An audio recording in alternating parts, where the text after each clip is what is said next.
Gangster Lawrence Bishnoi और काला राणा के हरियाणा की जेलों में बंद गुर्गों के खिलाफ अब कड़ी कार्रवाई शुरू हो चुकी है।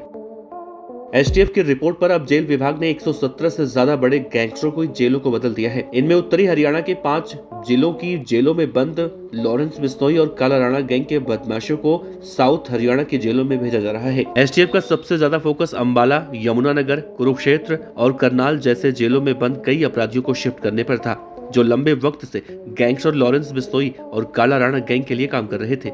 इनमें यमुनानगर की जेल से 8 ऐसे अपराधियों को नारनौल और फरीदाबाद भेजा गया है, जिनका पिछले कई अपराधों में सीधे तौर पर नाम आया था।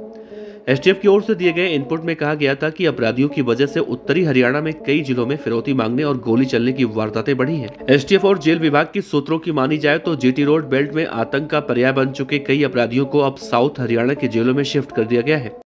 इनमें मनीष सिंघारी, राजन जाट, बंटी कौशल, विकास मनचंदा और शुभम बिगनी जैसे कई बड़े और कुख्यात गैंगस्टर शामिल हैं। इसमें कहा गया कि राजन जाट और शुभम बिगनी जैसे कई लोग गैंगस्टर लॉरेंस बिश्नोई और काला राणा गैंग के लिए काम करते हैं, जिन पर एसटीएफ की लंबे वक्त से नजर गड़ी हुई थी।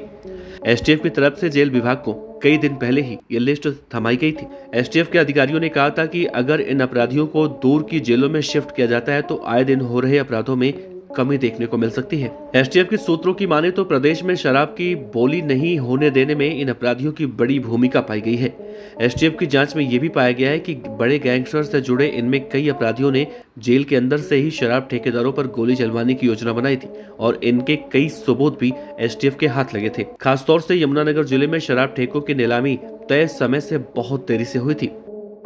इस मामले में हरियाणा के डीजी जेल आलोक कुमार राय ने कहा है कि एसटीएफ की रिपोर्ट पर इन अपराधियों को दूसरी जेलों में शिफ्ट कर दिया गया है। अब ऐसे अपराधियों से साठगांठ रखने वाले जेल कर्मियों की भी जांच के आदेश दिए गए हैं। उन्होंने कहा कि उत्तरी हरियाणा की कई जेलों में जेल कर्मियों की भूमिका भी संदिग्ध पाई गई है, जिनमें जेल कर्मियों की तरफ से अपराधियों को मोबाइल फोन भी उपलब्ध करवाया जाता था। डीजी जेल ने कहा कि अब जेलों से नेटवर्क चलाने वाले गैंगस्टरों की खैर नहीं है और अपराधियों का सहयोग करने वाले अधिकारी कर्मचारी भी अब बख्शे नहीं जाएंगे।